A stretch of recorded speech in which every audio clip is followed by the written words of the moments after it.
tema khotbahnya silakan relationship with God. Jadi selama bulan Agustus, Juni, Juli kita sudah membahas tentang rumah yang diberkati Tuhan. Dan sekarang kita masuk dalam tema relationship. Ada relationship with God, nanti relationship with man, bersama dengan sesama dan juga dengan Tuhan.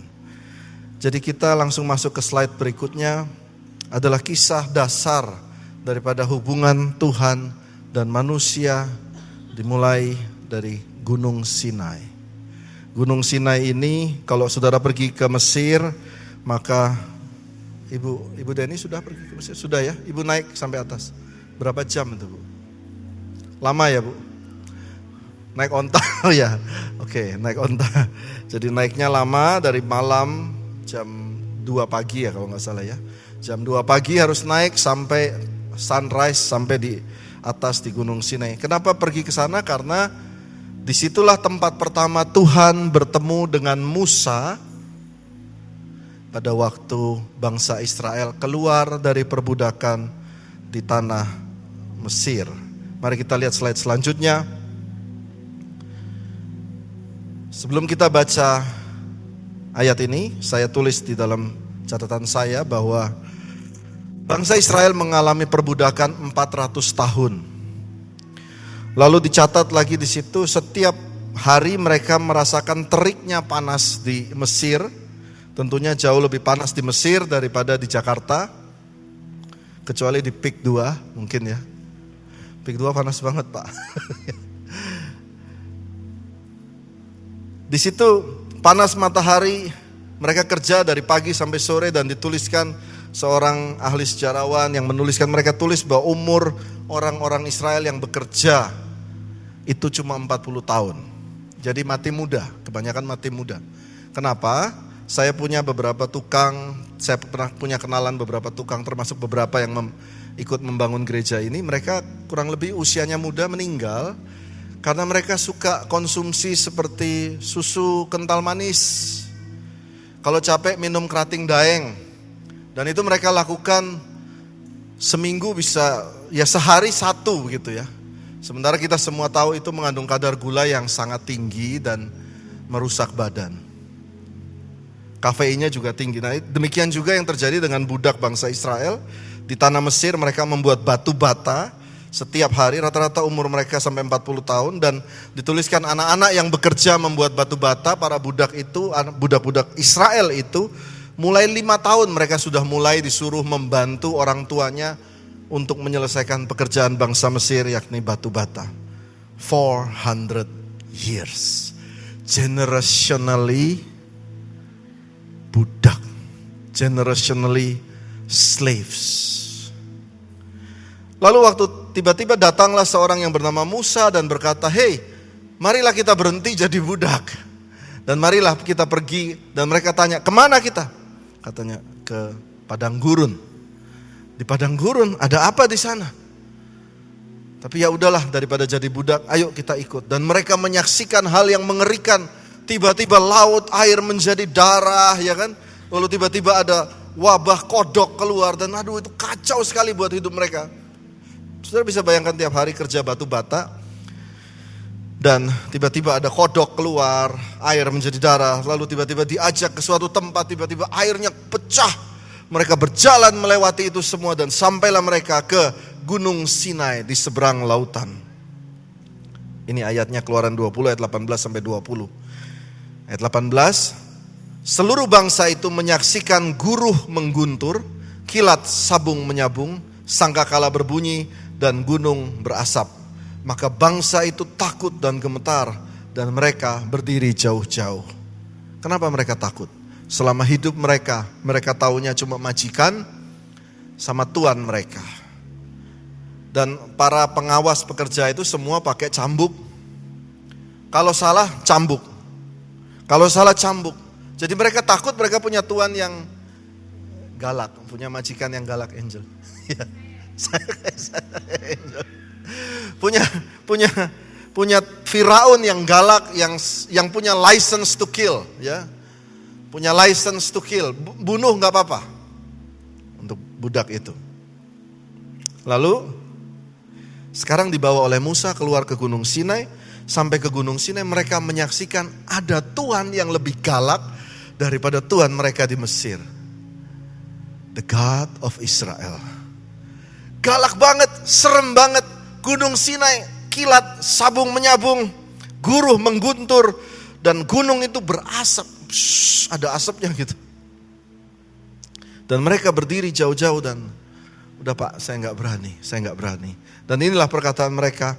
Mereka berkata kepada Musa di ayat 19, Musa, engkau saja yang berbicara dengan kami, maka kami akan mendengarkan. Tapi janganlah Tuhan itu berbicara dengan kami, nanti kami mati. Please, kami sudah takut hidup lama jadi budak, hidup di bawah tekanan Tuhan. Nggak usah. Tetapi Musa berkata kepada bangsa itu, jangan takut. Ini bukan Tuhan seperti itu. Jangan takut. Dia menenangkan. Lalu kita lihat ayat selanjutnya. Lalu berfirmanlah Tuhan kepada Musa. Mari saudara lihat di layar kata berfirmanlah Tuhan kepada Musa. Bukan berfirmanlah malaikat Tuhan kepada Musa, tetapi berfirmanlah Tuhan kepada Musa, Tuhan sendiri. The personal, Tuhan sendiri, personal. Dia berbicara kepada Musa begini. Katakan kepada orang Israel, bilang ke mereka semua, aku berbicara dengan kamu dari langit. Hanya kamu bangsa ini yang pertama mendengar ada Tuhan yang langsung berbicara dengan sebuah bangsa dari langit. Ayat 23 ditulis, janganlah kamu membuat di sampingku Allah perak, juga Allah emas. Janganlah kamu buat bagimu. Saya garis bawahi, jangan membuat Allah perak, jangan membuat Allah emas. Lihat baik-baik. Karena di bangsa Mesir mereka tahu Tuhannya Mesir itu ada di kuil-kuil yang disalut dengan emas. Patung-patungnya emas, dewa Anubis, dewa Ra, dewa matahari. Dan mereka tahu itu menakutkan semua. Mereka tahu dewa Ra itu dewa matahari yang setiap pagi menyiksa mereka dengan sinar panas matahari sampai malam. Lalu mereka kalau melihat ke kuil Tuhan-Tuhannya Mesir itu, perak, emas, mahal-mahal semua. Sementara mereka budak. Dan Tuhan bilang, kamu gak usah pakai itu. Jangan pakai emas, jangan pakai perak. Lalu ayat 24, kau buatlah bagiku mezbah dari tanah. Ini menarik. Kalau Tuhannya Mesir pakai emas perak, persembahan yang mahal-mahal. But me, your God, a relational God. Dia berkata, buatlah pakai tanah. Bahasa Inggrisnya dirt. Pakai lumpur. Untuk ketemu saya, pakailah lumpur. Dan tahukah saudara, dirt atau lumpur itu sangat familiar dengan bangsa Israel. Sangat familiar karena mereka tukang batu bata yang dibuat dari lumpur yang dikeringkan. Jadi Tuhan bilang pakailah itu. Lalu ditulis lagi, persembahkanlah di atasnya korban bakaranmu dan korban keselamatanmu, kambing domba dan lembu sapimu. Tuhan gak minta emas, Tuhan gak minta perak. Tuhan bilang kasih kambing, kasih sapi, tetapi dia tulis kambing dombamu, lembu sapimu. Sesuatu yang ada hubungannya dengan kamu. Kasih embekmu yang jelek. Enough. Ini jenis Tuhan yang seperti apa menurut orang Israel waktu itu? Kenapa dibilang kambing dombamu, lembu sapimu? Karena itu terkait dengan sesuatu yang kita miliki, bukan sesuatu yang tidak kita miliki. Ada yang bilang, oh kamu kalau mau deket hamba Tuhan harus kasih uang sekian. No, Tuhan yang kita kenal gak seperti itu. Yang kamu punya aja apa yang ada di tangan, it's enough. Kenapa dia berkata? Karena kalau kamu memberikan sesuatu yang kamu punya, ya Angel, itu ada personalnya kamu waktu kamu ketemu Tuhan. Kayak saya misalnya kasih Intan, Tan, ini dompet saya ya, kamu pegang. Saya kasih dompet, itu ada personal, ini saya punya. Dompet saya ini. Dan dia pegang, dia ingat, oh ini punya suami saya. Itu ada relationship di situ. Karena itu ditulis kambingmu, sapimu. Kamu gak punya sapi, ya kambing. Tetapi sesuatu yang milikmu saja. Very simple. Lalu kita lihat slide selanjutnya. Lihat perbandingan antara Tuhan memperkenalkan Tuhan Allah Mesir dan Tuhan Allah Israel. Tuhan Allah Mesir pakai emas, matinya aja pakai peti emas. Betul ya? Status sangat penting bagi Tuhannya Mesir. Patung-patungnya semua lapis emas, mahal semua. Sementara Tuhan Allah Israel, a relational God, dia berkata, pakai kambing. Ini loh.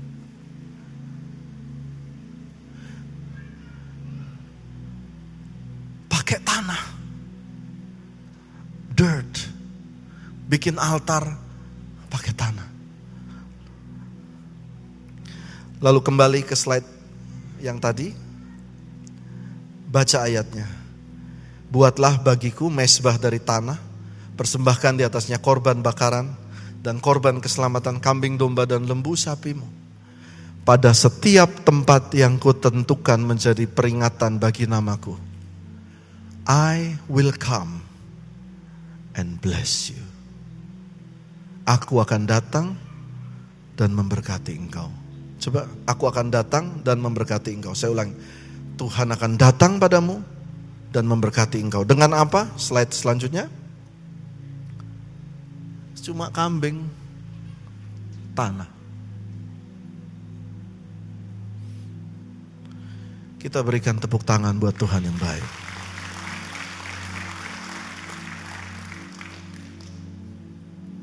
Slide selanjutnya.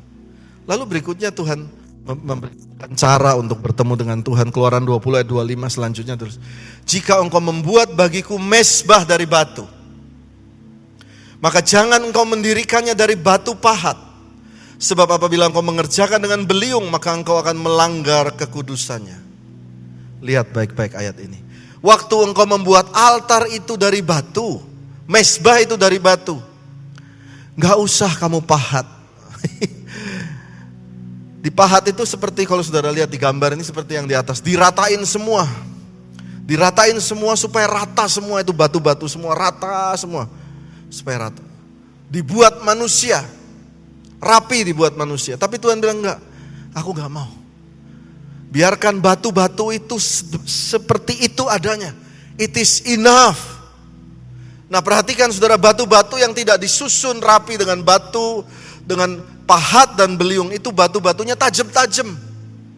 Kalau diinjak itu ada sudut-sudutnya yang tajam. Dan Tuhan bilang enggak apa-apa. Datang kepada Tuhan gak apa-apa dengan sudut-sudut yang tajam, dengan sudut kepahitanmu, sudut gak punya uang lah, sudut masa depan yang gak jelas, sudut aku ini kurang, sudut gelap, sudut-sudut, sorry ngomong sudut-sudutmu yang orang lain gak tahu. Sudut-sudutmu yang cuma kamu yang tahu. It's okay, kata Tuhan. Wow. Pernah saudara datang kalau ke gereja semua alim-alim, bagaimana keadaanmu? Dan jawabannya selalu, oh baik, puji Tuhan ya Angel ya. Baik, oh luar biasa. Jawabannya itu di setting begitu loh, seolah-olah kita rohani banget. Tetapi buat Tuhan Israel, batu tajam-tajam, gak beraturan, it's okay. It's okay. Sekali lagi berikan tepuk tangan buat Tuhan yang baik. Jadi saudara semua datang ke tempat ini, Tuhan seolah-olah buka tangan, I welcome you, all of you. Amin. Yang duduk di sana, gak dapat tempat duduk di belakang, I welcome you. Tuhan, selamat datang. Slide selanjutnya. Lalu dia tulis begini.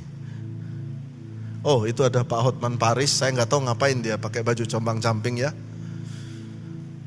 Ayat 26, juga jangan engkau naik tangga ke atas mezbahku supaya auratmu jangan kelihatan di atasnya. Dalam bahasa Inggrisnya ditulis, and you must not go up to my altar on steps, lest your nakedness be exposed on it. Yang artinya waktu jangan kamu naik, ya kamu cukup di situ aja, nggak usah naik. Karena kalau kamu naik nanti kelihatan ketelanjanganmu, nakedness, your nakedness, ketelanjanganmu. Nah, saya akan ambil contoh. Ini maksudnya Tuhan apa sih? Jangan sampai ketelanjanganmu kelihatan waktu engkau jangan naik ke atas mezbah. Dia bilang jangan naik. Saya mau kasih contoh. Silakan. Oke. Ini. Ini junior. Oke, kasih tepuk tangan dulu. Ini junior. Satu hari junior datang ke pesta, mungkin pesta pernikahannya Angel mungkin nanti ya. Lalu dia datang ke sini terus ngomong sama saya di pesta tuh. Dan saya gimana ya? Kita mau ngomong tapi bajunya compang-camping. Dan well man, oke, selamat makan ya.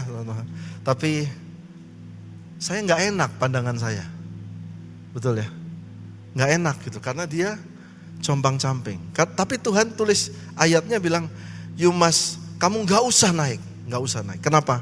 Ini ada sesuatu yang menarik. Karena semua manusia itu compang-camping di hadapan Tuhan. Tidak ada satupun yang berbicara ini termasuk. Tidak ada satupun yang kudus dan sempurna di hadapan Tuhan. Semua seperti ini. Hanya ada satu pribadi yang namanya, mana Yesusnya? Yesus ini, ayo kamu ke tempat Yesus. Silakan.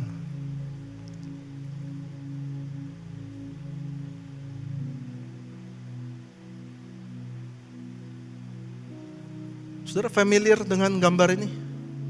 Ada cerita, Tuhan Yesus cerita, ada seorang anak yang datang dengan compang-camping tanpa alas kaki. Dan bapaknya kasih dia jubah. Hanya dengan Yesus engkau naik ke altar. Coba kasih ayatnya tadi. Kamu gak boleh naik ke atas karena campang-camping. Tapi hanya Yesus yang bisa bawa kamu naik ke atas. Berikan tepuk tangan buat Tuhan Yesus. Thank you. Coba kita lihat tentang compang-camping ini menarik. Slide selanjutnya. Ada orang paling compang-camping di seluruh dunia namanya Ayub. Angel, Bu Deni, namanya Ayub. Di dalam keluh kesahnya Ayub 19 ayat 13 sampai 16. Dia berkata begini, dia compang-camping, badannya udah gak ada baju. Saudara-saudaraku itu dijauhkan daripadaku. Kenalan-kenalanku tidak lagi mengenal aku. Kaum kerabatku menghindar, kawan-kawanku melupakan aku. Anak semang dan budak perempuanku menganggap aku orang yang tidak dikenal. Saudara tahu menjadi orang yang tidak dikenal itu gimana? Saudara pernah gak ke mall? Pernah nih ke restoran. Dan saya kenal, ada orang yang saya kenal. Dan dia lihat saya, dia memalingkan wajahnya. Pernah saudara? Saya pernah alami. Ayub tulis, mereka pura-pura tidak mengenal. Lalu ditulis, aku dipandang sebagai orang asing. Ayat 16, kalau aku memanggil budakku, ia tidak menyahut. Aku harus membujuknya dengan kata-kata manis. Apa arti ayat-ayat keluh kesah Ayub ini? Ayub berkata, I'm finished. I am totally broke. I am nothing. I am naked. I am totally disaster. Aku ini kecelakaan abadi. Itu kata-kata Ayub. Lihat ayat selanjutnya. Nafasku menimbulkan rasa jijik kepada istriku. Bahkan istriku sudah tidak menerima aku. Bauku memualkan, jadi saudara-saudara kandung pun menjauh dari aku. Bahkan kanak-kanak menghina aku. Kalau aku berdiri mereka mengejek aku. Semua teman karibku muak terhadap aku. Semua bilang, sohib, best ini, best friend forever. Coba kalau saudara lagi jatuh, hilang semua. Lalu dia berkata, tulangku yang melekat pada kulit dan dagingku. Aku cuma sisa tulang dan kulit. Udah habis semua nih, lemak-lemak nih. Kayak saudara di atas ini sudah banyak nih lemak saya. Ya, Ayub berkata, habis. Dan dia katakan, hanya gusiku yang tinggal padaku. Sorry, Feren. Dia tulis, bahkan gigiku pun copot. Mau lebih hancur apa daripada Ayub? Ayat selanjutnya, ayat 25, ini kata-katanya Ayub. But I know,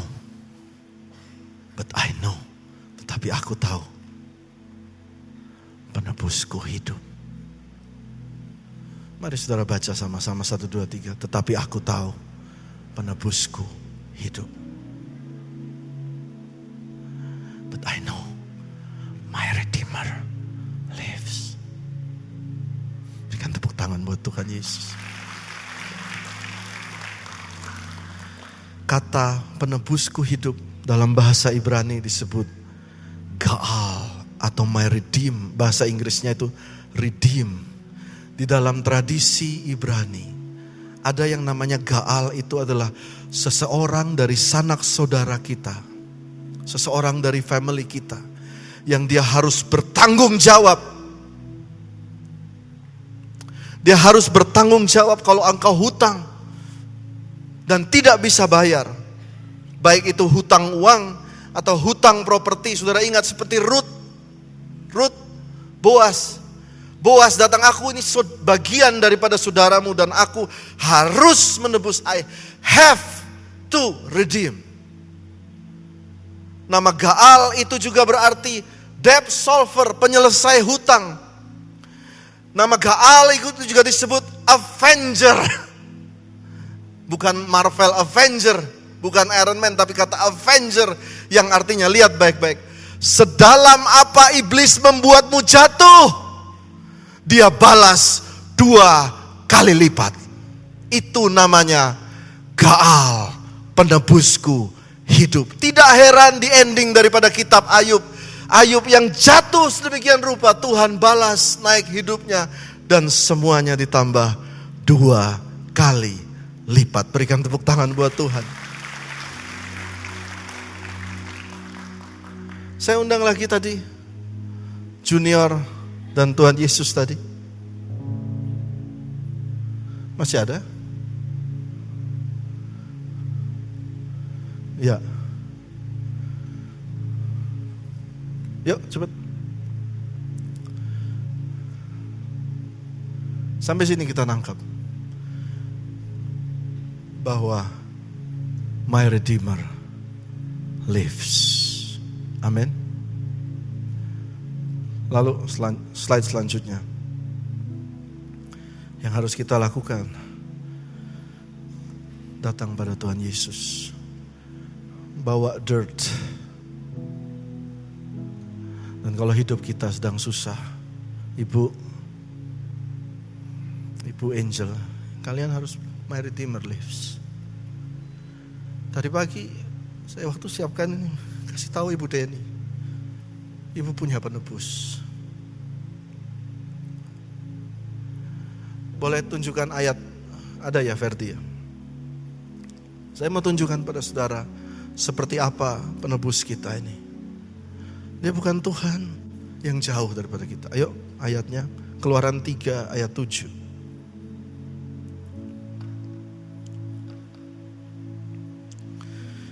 Mari lihat dan baca baik-baik.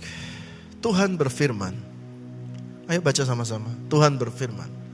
Aku telah memperhatikan. Stop. Aku memperhatikan. Garis bawah kata memperhatikan. Kesengsaraanmu. Lalu yang kedua, aku mendengar. Lihat, yang pertama memperhatikan, yang kedua dia Tuhan yang mendengar seruan mereka oleh pengerah-pengerah mereka, oleh tuan-tuan mereka. Mungkin iblis yang membuat hidup kalian, I listen, aku mendengar. Lalu ketiga, aku mengetahui penderitaan mereka. Aku memperhatikan. Lalu aku apa, saudara jawab? Mendengar. Yang ketiga, aku tahu. Tuhan tahu. Tuhan tahu. Slide selanjutnya ayat 8. Ingat ya, memperhatikan, mendengar itu apa tadi? Tahu, dia tahu. Yang keempat, sebab itu aku turun untuk melepaskan dari tangan orang Mesir dan menuntun kita semua masuk ke negeri yang baik dan luas, negeri yang berlimpah-limpah susu dan madunya. Dan hari ini saya boleh berkata, apa? My Redeemer lives. Berikan tepuk tangan buat Tuhan Yesus.